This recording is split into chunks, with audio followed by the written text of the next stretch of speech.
नमस्कार. मी Suresh Bahirwade. In Solapur news channel निर्मित आरोग्य संपदा या कार्यक्रमात आपलं सर्वांचं स्वागत करतो आहे. या पृथ्वीतलावर जेव्हा मानवजन्म निर्माण झाला त्याचवेळी व्याधींचीही उत्पत्ती झाली आणि या व्याधी ठीक करण्यासाठी, दुरुस्त करण्यासाठी किंवा त्यांच्यावर उपचार करण्यासाठी जे काही शास्त्र निर्माण केलं गेलं त्या शास्त्रासाठी डॉक्टरही तयार झाले. डॉक्टरांच्या या सगळ्या भूमिकेनंतर या सर्व रोगावर उपचार करण्यासाठी मोठमोठी हॉस्पिटल्स निर्माण झाली. या हॉस्पिटलमधून या सर्व रोगांवर, विविध प्रकारच्या आजारांवर उपचार पद्धती सुरू झाली. हे करत असतानाच सोलापुरात अनेक हॉस्पिटल्स तयार झाले. या हॉस्पिटलमधून सुविधा मिळायला लागल्या, पण त्यात अग्रेसर आहे ते सोलापुरातलं गंगामाई हॉस्पिटल. यामध्ये विविध आजारांबरोबरच अपघातग्रस्त रुग्णांसाठी एक खास तातडीची सेवा दिली जाते आणि म्हणूनच सोलापुरात गंगामाई हॉस्पिटलचं हे नाव सर्वोपरी झालं आहे. हे सगळं होत असतानाच या संपूर्ण जगात एका वाढत्या रोगानं थैमान घातले आणि त्याचं नाव आहे हृदयरोग. जवळजवळ 70 ते 75% माणसं या आजारानं ग्रासित आहेत. कुठल्या ना कुठल्या पद्धतीनं ते या रोगाशी संबंधित आहेत आणि याच्यावर उपचार करणं ही तेवढंच गरजेचं आहे. यासाठी गरज असते ते तज्ज्ञ डॉक्टरांची आणि याच गंगामाई हॉस्पिटलमध्ये कार्डिओलॉजिस्ट अथवा हृदयरोग तज्ज्ञ म्हणून एका प्रख्यात डॉक्टरांची नियुक्ती करण्यात आलेली आहे आणि त्यांचं नाव आहे डॉक्टर प्रमोद निवृत्ती पवार. हे मंगळवेढ्याचे आहेत आणि या रुग्णालयात ते आपली सेवा बजावत आहेत. डॉक्टर हे जरी मंगळवेढ्याचे असले तरी त्यांचं शिक्षण जे आहे ते उच्च पद्धतीचं झालेलं आहे आणि या सगळ्या शिक्षणाच्या माध्यमातून इथल्या रुग्णांवर ते उपचार करत आहेत आणि अनेक रुग्ण त्यांच्या हातून नीट होऊन, तंदुरुस्त होऊन, रोगमुक्त होऊन आपलं नेहमीचं आयुष्य जगत आहेत. मी डॉक्टर प्रमोद पवार यांचं स्वागत करतो या कार्यक्रमात. नमस्कार डॉक्टर. नमस्कार. डॉक्टर, आपण कार्डिओलॉजिस्ट म्हणून या रुग्णालयात जॉईन झालेला आहात. तर हे जॉईन होण्यापूर्वी आपलं जे शिक्षण होतं ते शिक्षण कुठून झालं, कसं झालं आणि कुठं कुठं आपण कार्यरत होता आणि त्यानंतर या हॉस्पिटलमध्ये जॉईन, थोडासा इतिहास आमच्या दर्शकांना ऐकवावा. ओके. तर माझ्या कारकिर्दीची सुरुवात म्हणजे जे 11वी-12वीची आपलं जे वळणाचं वर्ष असतं की आपण कोणत्या विभागाकडे जास्त आपला कल आहे त्याच्याकडे आकर्षित होतो आणि पुढचं आयुष्य आपल्याला त्या विभागामध्ये व्यतीत करायचं आहे ते डिसिजन घेतो. तर तो 11वी-12वीचा प्रवास माझा राजर्षी शाहू महाविद्यालय लातूर येथे झाला. तिथे ॲडमिशन घेण्याच्या अगोदर माझी स्वतःची इच्छा IIT कॉलेजसाठी तयारी करण्याची होती, पण तिथल्या डॉक्टर अनिरुद्ध जाधव सरांच्या भाषणानंतर मेडिकल फील्डमध्ये किंवा वैद्यकीय क्षेत्रामध्ये आपण करिअर करावं ही एक इच्छा तेव्हा निर्माण झाली आणि त्या वेळीपासून या क्षेत्राकडे वाटचाल चालू झाली. 12वीनंतर MBBSचं शिक्षण माझं मुंबईतील KEM रुग्णालयात झालं आणि त्यानंतरचं जे स्पेशलायझेशन MD मेडिसिनमध्ये ते मौलाना आझाद मेडिकल कॉलेज दिल्लीमध्ये झालं आणि जे हृदयरोग विभागामध्ये सुपर स्पेशलायझेशन आहे ते पॉंडिचेरीच्या जिपमर या सेंट्रल इन्स्टिट्यूटमध्ये झालं. तर भारताच्या तिन्ही कोपऱ्यामध्ये म्हणजे पश्चिम, उत्तर आणि दक्षिण या तिन्ही कोपऱ्यामध्ये वेगवेगळ्या प्रकारच्या रुग्णांना पाहण्याचा आणि त्यांना सेवा देण्याची संधी मला मिळाली आणि त्यानंतर शिक्षण पूर्ण झाल्यानंतर पुन्हा आपल्या जन्मभूमीमध्ये रुग्णसेवेला सुरुवात करण्याची संधी मला इथे या रुग्णालयामध्ये मिळाली. डॉक्टर साहेब, गंगामाई हॉस्पिटलची सुरुवात एक उद्देश असेल काहीतरी किंवा कशासाठी करायची, काय करायची आणि आपण इथं जॉईन झालात. सध्या इथले विभाग आणि कार्यपद्धती यावर थोडासा प्रकाश टाकावा. तर गंगामाई हॉस्पिटलची सुरुवात सन 2010मध्ये डॉक्टर एस प्रभाकर यांनी सध्याचं मुळे हॉस्पिटल जिथे कार्यरत आहे तिथे केली आणि त्यावेळी न्यूरोसर्जरी म्हणजे मेंदूवरील शस्त्रक्रियेचा विभाग, न्यूरोसर्जरीसोबत ॲक्सिडेंटसाठी पूरक अशा विभागांची म्हणजे ऑर्थोपेडिक, अस्थिरोग तज्ज्ञ विभाग, प्लास्टिक सर्जरी म्हणून सुरुवात करण्यात आली. 2013 साली आपण जिथे आता गंगामाई हॉस्पिटल पाहतो आहेत, इथे नव्याने या बिल्डिंगमध्ये हॉस्पिटलची सुरुवात करण्यात आली. न्यूरोसर्जरीसोबत ॲक्सिडेंटसाठी पूरक अशा विभागांची म्हणजे ऑर्थोपेडिक, अस्थिरोग तज्ज्ञ विभाग, plastic surgery, general surgery, anaesthesia, radiology आणि मेडिसिन या सर्व ॲक्सिडेंट आणि त्याच्या पूरक अशा विभागांची स्थापना त्यावेळी करण्यात आली आणि हळूहळू बाकीच्या विभागांची सेवा या रुग्णालयामध्ये चालू झाली आहे. आणि आता त्यामध्येच शेवटच्या वर्षी म्हणजे 2020मध्ये हृदयरोग विभाग आणि जे नेफ्रॉलॉजी म्हणजे किडनीच्या रोगांवर उपचार करणारा विभाग, या 2 विभागाची नव्याने स्थापना करण्यात आली. सर, आपण या हॉस्पिटलमध्ये जॉईन झालात. या हॉस्पिटलमध्ये जॉईन झाल्यानंतर एक काहीतरी उद्देश असेल की आपण हृदयरोग्यांची कशा प्रकारे सेवा करू, कशा प्रकारे उपचार पद्धती आहे. तर असं काही आपल्याकडं संकल्पना डोक्यात होती का? तर आता या प्रश्नाचे ॲक्च्युली 2 प्रकारे उत्तर देता येईल की माझं स्वतःचं काय उद्देश होता आणि हॉस्पिटलचा या विभागाची सुरुवात करण्यामागे काय उद्देश होता.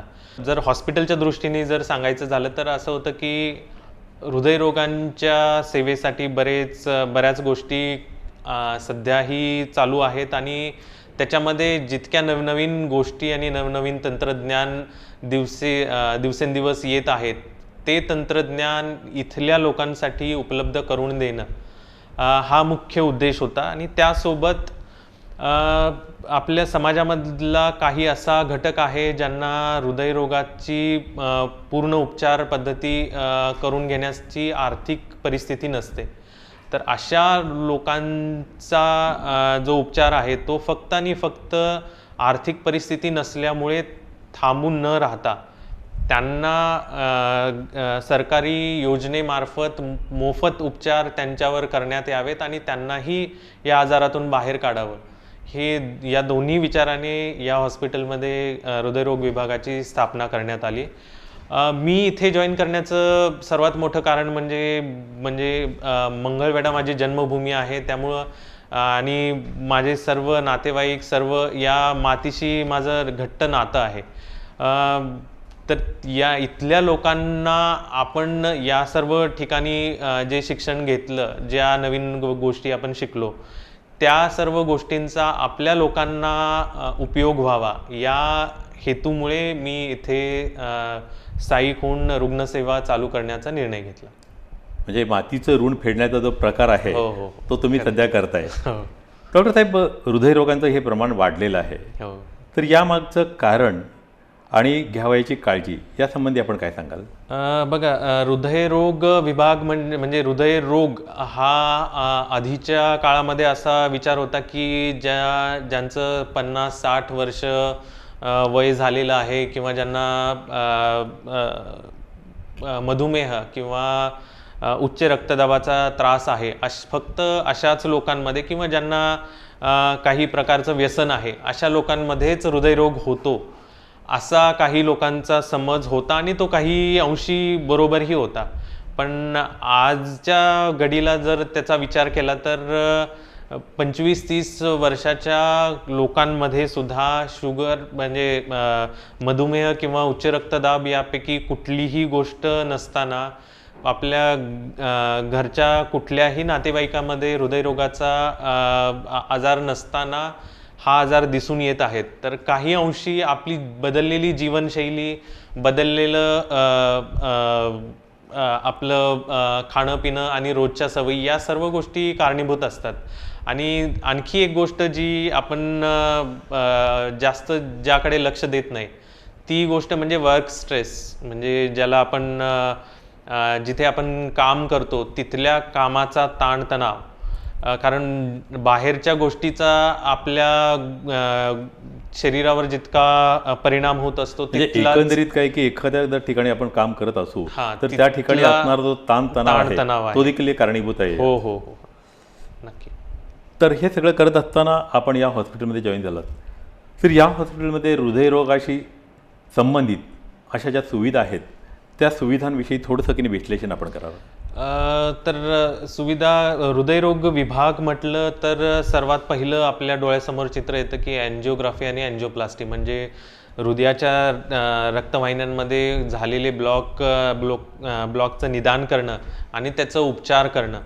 तर ही पायाभूत सुविधा अवेलेबल करण्याकडं आमचं लक्ष होतं आणि ते सफलही झालेलं आहे गेल्या 1 वर्षामध्ये. तर त्यासोबत स्ट्रेस टेस्ट करून हृदयरोगाचं निदान करणं, इकोकार्डिओग्राफी म्हणजे हृदयरोगाची थोडक्यात सांगायचं तर सोनोग्राफी करून हृदयाचं पंपिंग किंवा वॉलची काही खराबी असेल तर ती त्याचं निदान करणं, आणि याबरोबर आणखी काही नवनवीन गोष्टी आपल्याला आणता येतील का, तर त्याबाबत आम्ही नेहमीच विचारत होतो आणि बऱ्याच अंशी त्याबाबत आम्ही सफलही झालो आहोत. आणि एक गोष्ट जी आपल्या रेग्युलर बोलण्यामध्ये जी येत नाही ती म्हणजे पेसमेकर, म्हणजे ज्यांना हृदयाचे ठोके कमी पडतात किंवा ज्यांना हृदयाचे ठोके नॉर्मल करण्यासाठी मशीनची गरज असते, तर अशा सर्व सुविधांची उपलब्धता आपल्या हॉस्पिटलमध्ये करण्यात आलेली आहे. डॉक्टर, हृदयरोग म्हटलं की नातेवाईक घाबरून जातात आणि पेशंट देखील घाबरून जातो. कमीत कमी वेळेत त्याला उपचार मिळणं गरजेचं असतं आणि कमीत कमी वेळेत उपचार मिळण्यासाठी यंत्रसामुग्री देखील अतिशय उच्च दर्जाची असावी लागते. तर आपल्या हॉस्पिटलमध्ये अशा प्रकारची यंत्रसामुग्री उपलब्ध आहे का आणि ती कोणत्या प्रकारची आहे? हो, तर बेसिक ज्या आत्ता गोष्टी मी सांगितल्या की ज्याच्यामध्ये स्ट्रेस टेस्ट झालं, ECG असेल, इकोकार्डिओग्राफी असेल आणि ज्यामध्ये अँजिओग्राफी, अँजिओप्लास्टी, पेसमेकर हे सर्व गोष्टी केल्या जातात. म्हणजे ज्याला सर्जनचं ऑपरेशन थिएटर तसं आमचं कार्डिओलॉजिस्टचं कॅथ लॅब जे म्हणतात त्या गोष्टीची उपलब्धता इथे आहे. आणि त्याबरोबर म्हणजे यंत्रसामुग्रीबरोबर ऑपरेशनसाठी लागणाऱ्या गोष्टी, बऱ्याच ज्या गोष्टी नव्याने आपण चालू करतोय त्याची यंत्रसामुग्री सोलापूरसारख्या ठिकाणी उपलब्ध नाही आहे, तर ती पुण्यातून किंवा कोल्हापुरातून स्पेशली अवेलेबल करण्यात आलेली आहे. ती सामुग्री उपलब्ध करण्यात आलेली आहे.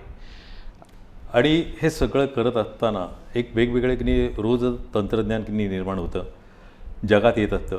तर याचा आपण अभ्यास करत असाल तर आपला जो विभाग आहे तो आपण अति उच्च दर्जाचा बनवण्यासाठी काय प्रयत्न केलेत आणि काय विशेषता आपल्या या हृदयरोग विभागाची आहे?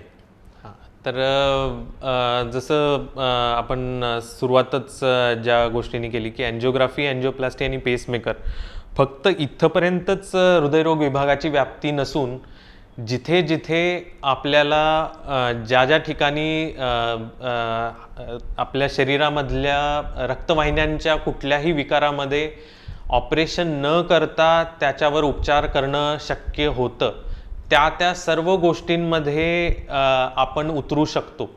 तर ही कल्पना आय थिंक बरीच जुनी असली, म्हणजे पुण्या मुंबईमध्ये बऱ्याच रोगांसाठी रुजू जरी झाली असतील तरी सोलापूरसारख्या ठिकाणी ती थोडीशी नवी आहे. तर जर उदाहरणच द्यायचं म्हटलं तर जर पाय काळा पडणे किंवा गँग्रीन होणे हा जो प्रकार आहे तर त्यावेळी असं असतं की पायातला रक्तपुरवठा करणाऱ्या रक्तवाहिनीमध्ये रक्ताची गुठळी बनलेली असते.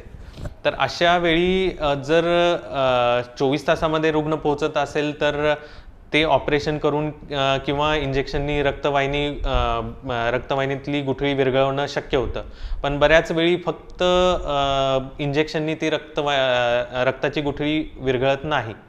तर अशा वेळी म्हणजे आत्ताच्या घडीपर्यंत फक्त असं उपचार पद्धती इथे उपलब्ध होती की रक्तपुरवठा नाही तर जिथे रक्तपुरवठा खंडित झालेला आहे तिथपासून तो पाय किंवा हात ऑपरेशन करून कट करणे आणि बाकी म्हणजे पुढं इन्फेक्शन स्प्रेड होण्यासाठी म्हणजे त्याचं वरच्या भागाकडे संसर्ग होऊ नये यासाठी ते ऑपरेशन करून घेणं, ही उपचार पद्धती रुजू होती. पण अशा पेशंटमध्ये आपण जर जी रक्तवाहिनीमध्ये बनलेली गुठळी, जशी आपण हृदयावर अँजिओप्लास्टी करून गुठळी किंवा ब्लॉक काढतो, तशी पायाच्या आणि हाताच्या नसामध्ये पण अँजिओप्लास्टी करून तो ब्लॉक काढणं शक्य होतं. आणि अशा पेशंटमध्ये त्याचा हात किंवा पाय वाचवणं शक्य होतं आणि असं झालेलं आहे. म्हणजे न कापता देखील की नाही ती गुठळी आपण काढू शकतो शकतो आणि रक्तप्रवाह सुरळीत करू शकतो. आणि अशा 5 ते 6 केसेस आम्ही शेवटच्या वर्षामध्ये सक्सेसफुली केलेले आहेत आणि ते पेशंट अजूनही फॉलोअपमध्ये आहेत. सर, आपण आतापर्यंत की नाही अनेक हृदयरोग्यांच्या शस्त्रक्रिया केलेल्या असतील, अतिशय अवघड अशा शस्त्रक्रिया केलेल्या असतील की ज्या अविस्मरणीय आहेत की ते तुमच्या मनातून जाऊ शकत नाहीत. असे काही अनुभव तुमच्याकडे आहेत का? तर ते शेअर करावेत. हो, तर अशापैकी अनुभव बरेच आहेत. तर त्यातल्या 2 अनुभव मी स्पेशली मेन्शन करेन की एक तर कॅन्सर म्हटलं की किमोथेरपी किंवा ऑपरेशन आणि त्यानंतर त्याचे दुष्परिणाम या सर्व गोष्टींचे आपल्याला परिचय आहे. तर स्पेसिफिकली लिव्हरच्या कॅन्सरची गाठ जी असते त्या गाठीमध्ये आपल्याला किमोथेरपी पूर्ण शरीरभर न देता फक्त त्या कॅन्सरच्या पेशींना जो रक्तपुरवठा होतो त्या रक्तवाहिनीमध्ये जाऊन फक्त आणि फक्त कॅन्सरच्या गाठीला किमोथेरपी देणे आणि त्यानंतर ती रक्तवाहिनी बंद करणे जेणेकरून त्या गाठीची पुन्हा वाढ होऊ नये. तर ही प्रक्रिया आपण पहिल्यांदाच इथे सोलापुरात गंगामाई हॉस्पिटलमध्ये केली. तर तो मला वाटतं ही सगळ्यात वेगळी आहे. हो, सर्वात वेगळी प्रक्रिया. तर त्या गोष्टीला आपण नव्याने सुरुवात केलेली आहे आणि जो पेशंट आपण ज्या पेशंटवर ही प्रोसिजर केली आहे तो आता 2च दिवसापूर्वी फॉलोअपला आला होता, ज्याच्या कॅन्सरच्या गाठीची साईज आधी 5.5 सेंटीमीटर जी होती ती 3.5 सेंटीमीटरपर्यंत कमी झालेली आहे. तर त्याला आणखी आता नेक्स्ट ऑपरेशनसाठी म्हणजे नेक्स्ट प्रोसिजरसाठी या महिन्यामध्येच प्लॅन करून बोलवण्यात आलेलं आहे.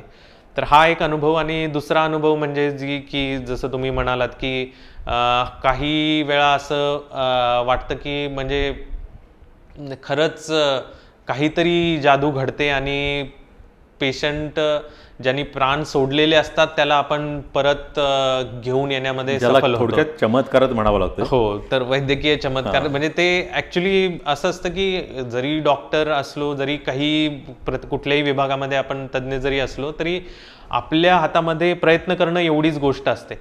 त्या गोष्टीला त्यांच्या पेशंटच्या शरीराने तेवढीच साथ दिल्यावरच पूर्ण रिकव्हरी पॉसिबल होते. तर अशी एक पेशंट जी उस्मानाबादमधून हृदयविकाराचा तीव्र झटका आल्यानंतर हॉस्पिटलमध्ये आलेली होती.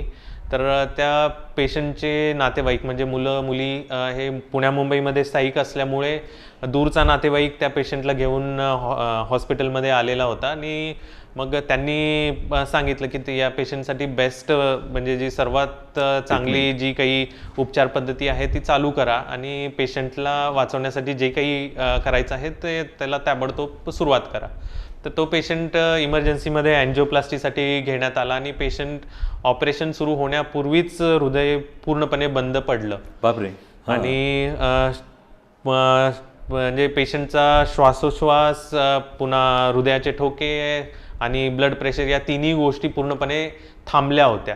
तर अशा वेळी बाकी बाहेरून काहीही करून पेशंटचे प्राण वाचवणं शक्य नाही होणार या गोष्टीची कल्पना असल्यामुळे आम्ही छातीवर बाहेरून दाबण्याची प्रक्रिया चालू करून तशा बाहेरून प्रेशरनी हार्टचं पंपिंग करत अँजिओप्लास्टीची प्रोसिजर सुरुवात केली आणि पूर्णत्वास नेली. आणि अँजिओप्लास्टीमध्ये ज्या डाव्या बाजूच्या हृदयाच्या मुख्य रक्तवाहिनीमध्ये जी गाठ होती, जी रक्ताची गुठळी होती, ती उघडल्यानंतर हृदयाचे ठोके पुन्हा चालू झाले आणि पेशंटला या गोष्टीमधून बाहेर पडण्यासाठी 10 दिवस ICU मध्ये लागले. हार्टचं पंपिंग पुन्हा काही प्रमाणात इम्प्रूव्ह होण्यासाठी 10 दिवस लागले, पण 10 दिवसानंतर पेशंट स्वतःच्या पायावर चालत घरी गेला आणि ती फार मोठी समाधानाची गोष्ट आमच्यासाठी होती. या उपचार पद्धतीबद्दल मी खास तुमचं अभिनंदन करतोय धन्यवाद. की जवळजवळ ज्याचे हृदयाचे ठोके बंद पडले होते आणि डॉक्टरी भाषेत त्यांना मृत घोषित करण्यात येणार होतं, पण त्याला देखील तुम्ही जीवनदान दिलं आणि त्या पेशंटला स्वतःच्या पायावर घरी जाण्याचं इतपत तयार केलं. निश्चितच अभिनंदनास्पद ही गोष्ट आहे. डॉक्टर साहेब, हे सगळं करत असताना, एखादं हॉस्पिटल चालवत असताना किंवा तुम्ही तज्ज्ञ डॉक्टर जरी असलात तरी तुम्हाला अशा काही खास लोकांची गरज असते की ही सगळी तुमची प्रोसिजर, शस्त्रक्रिया चालू असताना त्यांची मदत होत असते. तर अशा या स्टाफबद्दल आपण काय सांगाल? बघा, तर जसं तुम्ही म्हणालात की कुठलीही प्रक्रिया एकट्याने पूर्ण होत नसते, तर त्या सर्व टीमचं ग्रुप वर्क जे असतं त्याचा रिझल्ट आपल्याला दिसत असतो.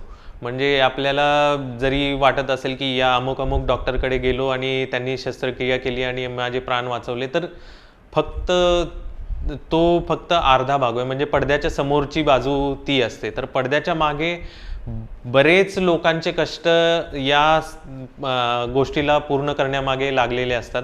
तर जसे आम्ही सुरुवात हृदयरोग विभागाची केली त्यावेळी सर्वांसाठीच हा नवीन अनुभव होता. म्हणजे ICUचे स्टाफ असतील, कॅज्युअलिटी म्हणजे इमर्जन्सीचे स्टाफ असतील, वॉर्डमधील स्टाफ असतील किंवा वॉर्डमध्ये ICUमध्ये सेवा देणारे डॉक्टर असतील, त्यांच्या बाबतीत हा विभाग आणि या विभागाचे पेशंट्स हे संपूर्णपणे नवीन होते.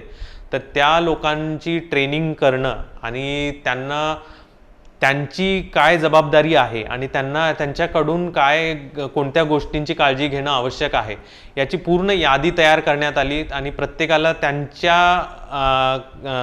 त्यांचा सहभाग रुग्णसेवेमध्ये कोणता असणार आहे त्याची पूर्णपणे जाणीव करून देण्यात आली.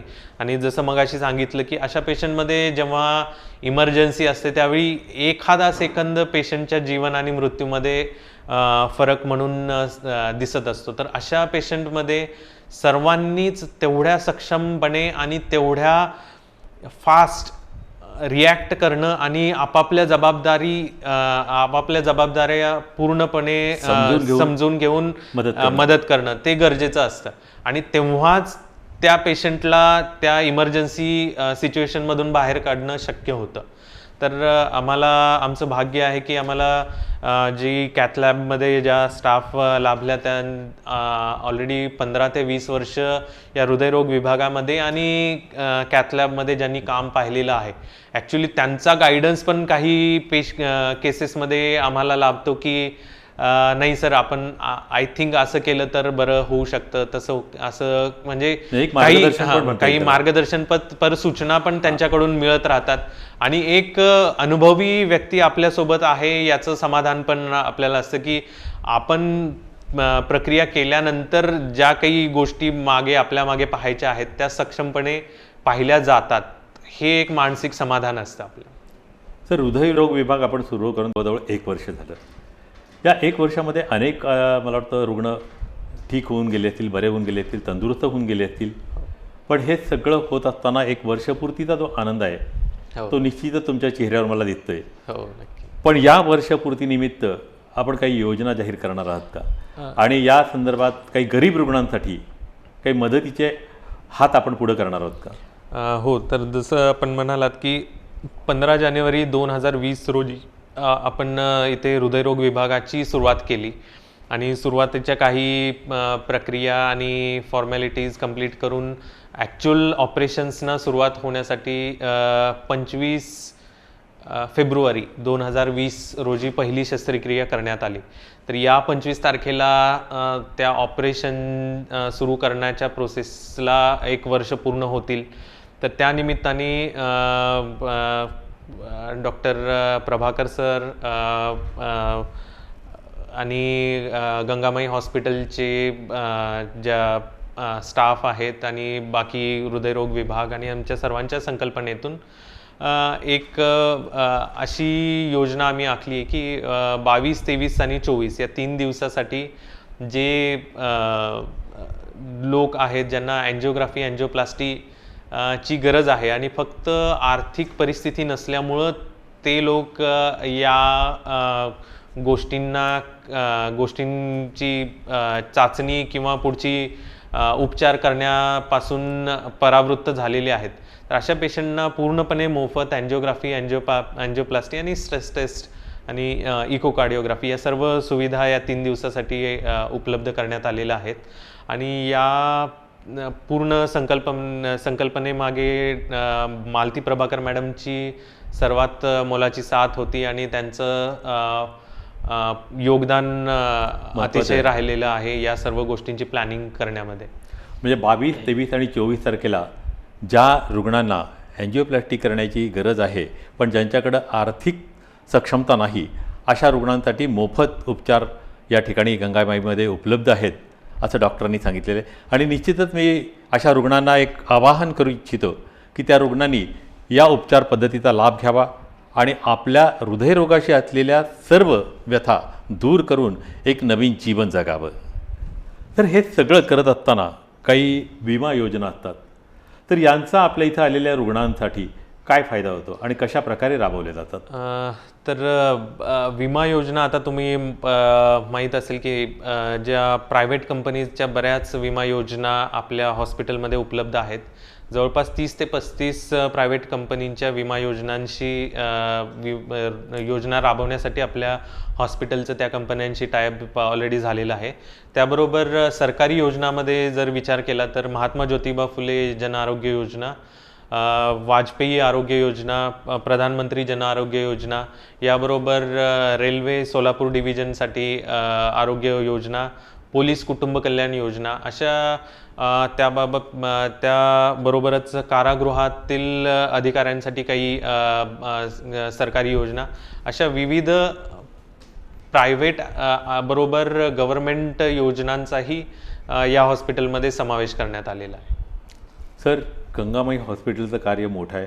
संपूर्ण सोलापुरात नव्हे तर महाराष्ट्र, कर्नाटक आणि आंध्र प्रदेशमधील रुग्ण इथल्या सेवेचा लाभ घेत आहेत. हे करत असताना निश्चितच काही संस्था पुरस्कारासाठी पुढे येत आहेत आणि या पुरस्कारांनी सन्मानित झालेले हे गंगामाई कुठल्या कुठल्या पुरस्कारांनी या गंगामाईला सन्मानित करण्यात आले याविषयी थोडक्यात माहिती द्या. बघा, जर हॉस्पिटलमध्ये हॉस्पिटलच्या सुविधांसाठी हॉस्पिटलला NABH फुल ॲक्रेडिशन मिळालेलं सोलापुरातलं प्रथम मल्टीस्पेशालिटी प्रायव्हेट हॉस्पिटल म्हणून गंगामाई हॉस्पिटलनी सुरुवात केलेली आहे. त्याबरोबर आता तुम्ही जर विचार कराल की प्रत्येक बरा होऊन जाणारा पेशंट, रुग्ण, त्या रुग्णाचे जे काही आशीर्वाद आहेत तोच आमच्यासाठी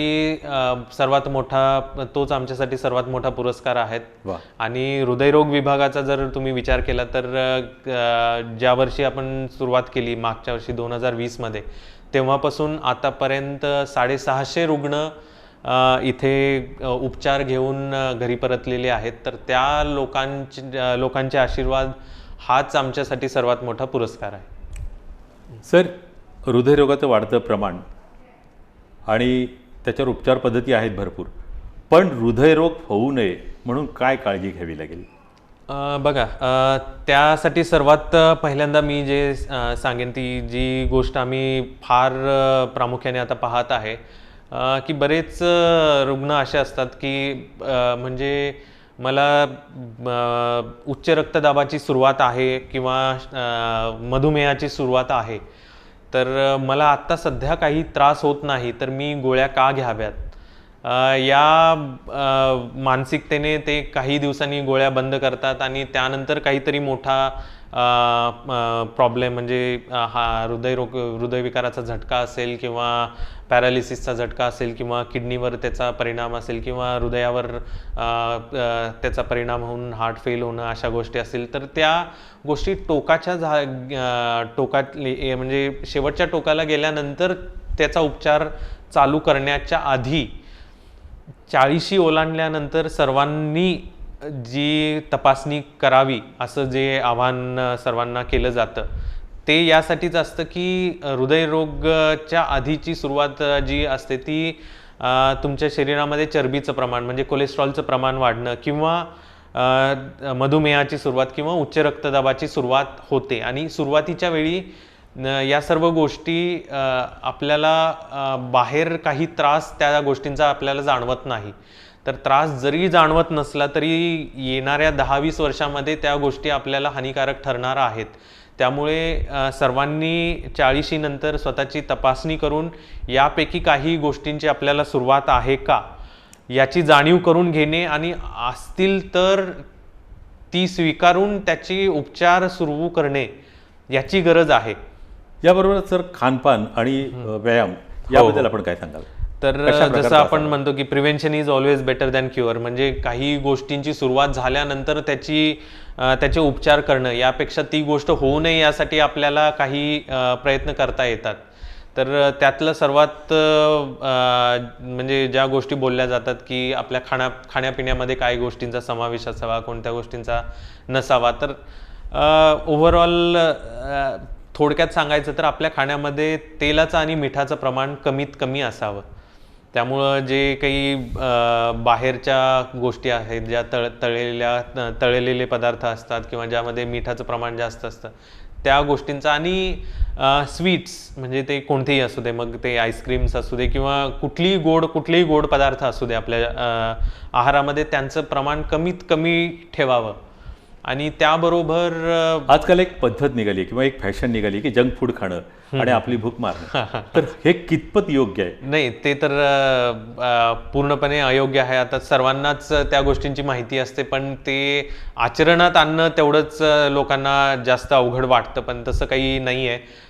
जंक फूड पासून आपल्याला सुरुवातीपासूनच दूर राहिलेलं बरं असतं. कारण एखाद्या गोष्टीची सुरुवात किंवा मला बीपी झाला तेव्हाच मी जंक फूड बंद करावं किंवा बीपी झाल्यानंतरच मी स्मोकिंग वगैरे किंवा बाकीचे व्यसन बंद करावेत, तर तसं न करता आधीपासूनच त्या गोष्टीपासून आपण परावृत्त व्हावं हे त्यामागचं कारण आहे.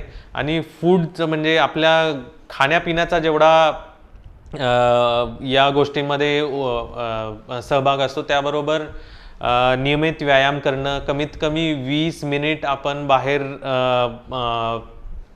व्यतीत करणं. मग ते ग्राउंडवर असेल, आपल्याला जो आवडता खेळ आहे तो खेळणं किंवा वॉकिंग करणं, सायकलिंग करणं, जॉगिंग करणं किंवा कुठलाही ज्या आपल्या आवडत्या गोष्टींमध्ये 20 मिनिट घालवणं.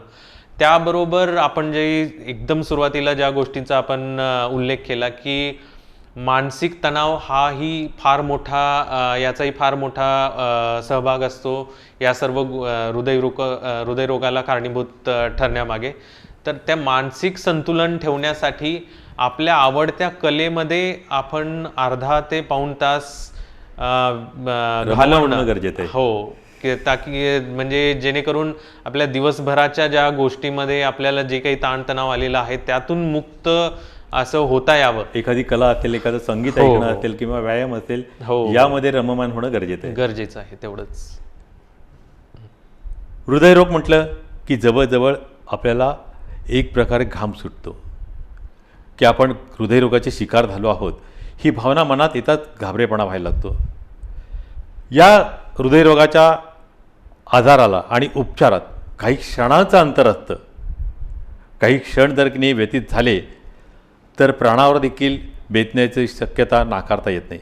अशावेळी तज्ज्ञ डॉक्टरांचा सल्ला घेणं, तज्ज्ञ डॉक्टरांची उपचार पद्धती अवलंबणं हे गरजेचं असतं. आणि त्यासाठी गंगामाई आता सज्ज झालेलं आहे डॉक्टर प्रमोद पवार यांच्या रूपानं. निश्चितच सगळ्यात अशा रुग्णांना नवीन जीवनदान मिळेल आणि डॉक्टर त्यासाठी सज्ज आहेत. असे डॉक्टर आपल्या सोलापुरात जॉईन झाले आणि आपल्या सेवेच्या माध्यमातून रुग्णांना नवजीवन प्रदान करत आहेत. त्यासाठी त्यांना मी शुभेच्छा देतोय आणि त्यांनी आमच्यासाठी खास वेळ दिला त्याबद्दल त्यांचे आभार.